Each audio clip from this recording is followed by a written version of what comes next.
નમસ્કાર મિત્રો, હું છું એડવોકેટ વિજય મારું અને આજે આપણે વાત કરવાના છીએ કે ઘણા બધાના મિત્રોના મેસેજ કોમેન્ટ બોક્સમાં એવા આવે છે કે આવાસ યોજના વિશે માહિતી આપો કે આવાસ યોજનાનો લાભ કોણ મેળવી શકે. તો એને ધ્યાનમાં રાખીને આપણે આ વિડીયો બનાવીએ છીએ કે આવાસ યોજના એટલે કે આપણા ગુજરાત રાજ્યમાં આવાસ યોજનાની વાત કરીએ તો પ્રધાનમંત્રી આવાસ યોજના, ડૉક્ટર આંબેડકર આવાસ યોજના તેમજ પંડિત દીનદયાલ આવાસ યોજના હાલમાં ચાલુ હોય અને તે આવાસ યોજના અંતર્ગત ફોર્મ ભરાતા હોય અને તેમાં કોણ લાભ લઈ શકે એટલે કે આવાસ યોજના મેળવવા માટે કોણ લાભ લઈ શકે, તેમાં એલિજિબિલિટી એટલે કે તેનો લાભ કોણ લઈ શકે, તેમાં કેવી રીતના કાર્ય પદ્ધતિ હોય છે, તેમાં શું શું ડોક્યુમેન્ટની જરૂર પડે છે અને આ લાભ લેવા માટે આવાસ યોજના મકાન બનાવવાનો લાભ લેવા માટે કોણ એલિજિબલ એટલે કે કોણ ફોર્મ ભરી શકે તેની સંપૂર્ણ માહિતી આપણે આ વિડીયોમાં મેળવવાના છીએ. તો વિડીયો છેલ્લે સુધી જોવા વિનંતી છે. તેમજ હવે આપણે વાત કરીએ કે આવાસ યોજના. તો આવાસ યોજના અત્યારે હાલમાં ડૉક્ટર BR આંબેડકર એટલે કે ડૉક્ટર આંબેડકર આવાસ યોજના તેમજ પંડિત દીનદયાલ આવાસ યોજનાની વિશે આપણે વાત કરવાના છીએ. ડૉક્ટર આંબેડકર આવાસ યોજનાનો લાભ કોણ લઈ શકે તો એના વિશે આપણે વાત કરીએ તો સૌથી પહેલાં કે ડૉક્ટર આંબેડકર આવાસ યોજનાનો લાભ કે જે લોકો એ વ્યક્તિ પોતે અનુસૂચિત જાતિ અથવા અનુસૂચિત જનજાતિમાં આવતા હોય અથવા સફાઈ કામદાર તરીકે કામ કરતા હોય તે લોકો, ફરીવાર કહું છું કે જે લોકો અનુસૂચિત જાતિ અથવા અનુસૂચિત જનજાતિ અથવા સફાઈ કામદારની કેટેગરીમાં એટલે કે એ જાતિઓમાં આવતા હોય, એ કેટેગરીમાં આવતા હોય કે જેમની પાસે અનુસૂચિત જાતિનું પ્રમાણપત્ર હોય તેમજ અનુસૂચિત જનજાતિનું પ્રમાણપત્ર હોય અને પોતે સફાઈ કામદારનું કામ કરતા હોય તેઓ પ્રમાણપત્ર હોય તે લોકો ડૉક્ટર આંબેડકર આવાસ યોજનાનો લાભ મેળવી શકે છે. એટલે કે ડૉક્ટર આંબેડકર આવાસ યોજનાનો લાભ લેવા માટે અનુસૂચિત જાતિના લોકો મેળવી શકે છે, અનુસૂચિત જનજાતિના લોકો મેળવી શકે છે તેમજ સફાઈ કામદાર મેળવી શકે છે. અને અનુસૂચિત જાતિ સમાજ કલ્યાણની કચેરી જિલ્લા કક્ષાએ હોય ત્યાંથી આનો લાભ આપવામાં આવે છે. એટલે કે કોઈ પણ વ્યક્તિ આનો લાભ મેળવી શકે છે પરંતુ તેઓની જાતિ એટલે કે તેઓ અનુસૂચિત જનજાતિ, અનુસૂચિત જાતિ અને સફાઈ કામદારની કેટેગરીમાં આવતા હોવા જોઈએ. તે ડૉક્ટર આંબેડકર આવાસ યોજનાનો લાભ મેળવી શકે છે. હવે આપણે વાત કરીએ કે પંડિત દીનદયાલ આવાસ યોજનાનો લાભ કોણ મેળવી શકે છે. તો પંડિત દીનદયાલ આવાસ યોજનાનો લાભ જે લોકો બક્ષીપંચ એટલે કે સામાજિક અને શૈક્ષણિક રીતે પછાત વર્ગમાં આવતા હોય કે જે લોકો ગરીબી રેખા નીચે આવતા હોય, જે લોકો પાસે પોતાનું BPL કાર્ડ એટલે કે BPL ધારક કોઈ વ્યક્તિ છે તે લોકો પણ પંડિત દીનદયાલ આવાસ યોજનાનો લાભ મેળવી શકે છે. એટલે કે સામાજિક અને શૈક્ષણિક રીતે પછાત વર્ગમાં આવતા તમામ લોકો પંડિત દીનદયાલ આવાસ યોજનાનો લાભ મેળવી શકે છે. તેમજ BPL કેટેગરીમાં આવતા લોકો એટલે કે BPL કાર્ડ ધારક, BPLના સ્કોરમાં એટલે કે BPL યાદીમાં આવતા વર્ગના લોકો પણ આ લાભ મેળવી શકે છે. એટલે કે અનુસૂચિત જાતિ જનજાતિના લોકો એ ડૉક્ટર આંબેડકર આવાસ યોજનાનો લાભ મેળવી શકે છે તેમજ અન્ય સામાજિક અને શૈક્ષણિક રીતે પછાત બક્ષીપંચ વર્ગમાં આવતા લોકો પંડિત દીનદયાલ આવાસ યોજનાનો લાભ મેળવી શકે છે.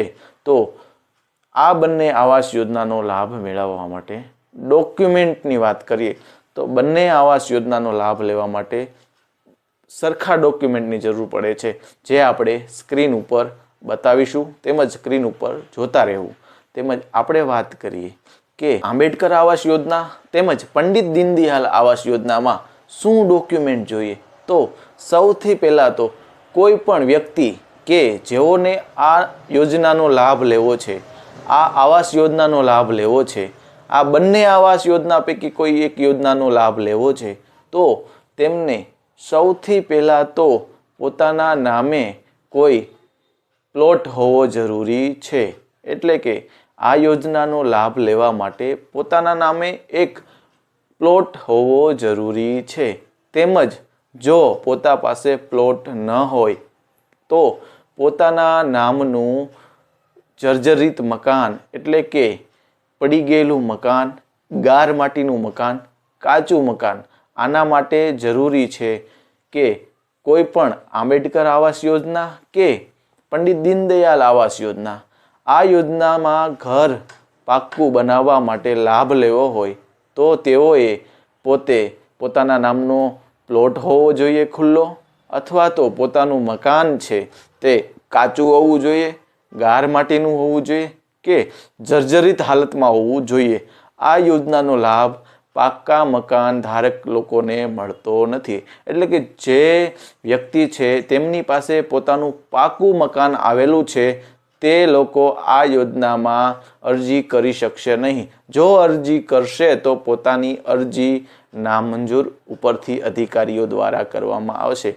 એટલે આ યોજનામાં સ્પષ્ટ ઉલ્લેખ કરેલો છે કે જે લોકોનું ખુલ્લો પ્લોટ આવેલો હોય, જે લોકો પાસે કાચું ગાર માટીનું મકાન જર્જરિત હાલતનું હોય, તે લોકો જ આ યોજનાનો લાભ મેળવી શકશે.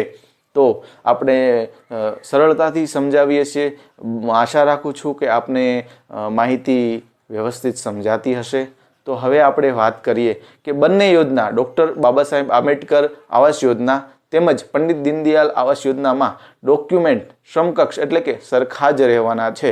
તો હવે વાત કરીએ કે ડોક્યુમેન્ટ શું શું જરૂર પડશે.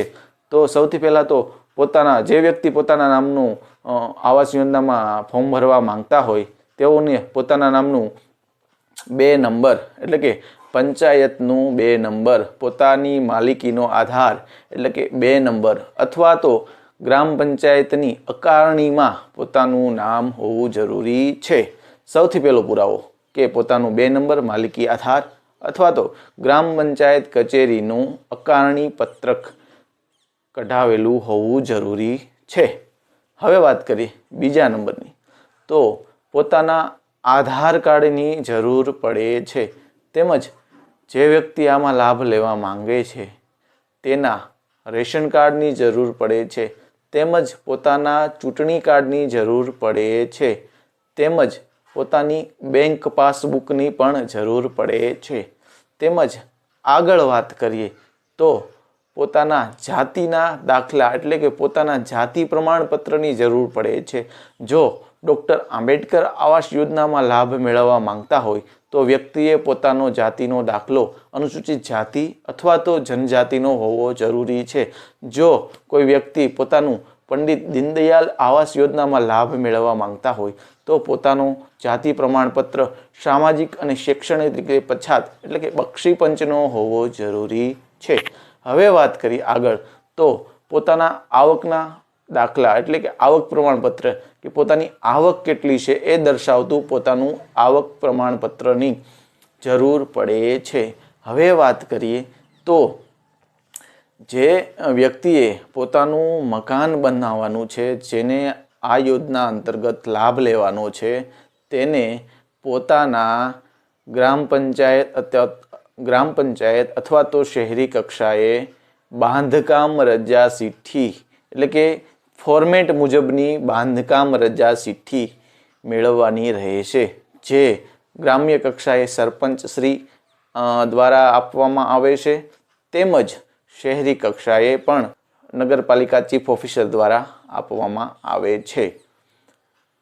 હવે વાત કરીએ તો આ સિવાય વાત કરીએ તો પોતાના પ્લોટ અથવા તો કાચા ગાર માટીના મકાનના ચતુર્દિશા એટલે કે ચતુર્દિશાની જરૂર પડે છે કે ઉત્તર દક્ષિણ પૂર્વ પશ્ચિમ પોતાનો પ્લોટ ખુલ્લો પ્લોટ આવેલો છે, પોતાનું કાચું મકાન આવેલું છે, તો એની ચારેય કોર એટલે કે ચારેય બાજુની દિશાઓ ચતુર્દિશા દર્શાવતું તલાટી કમ મંત્રીશ્રીનું ચતુર્દિશાનું પ્રમાણપત્ર પણ સાથે જોડવાનું હોય છે.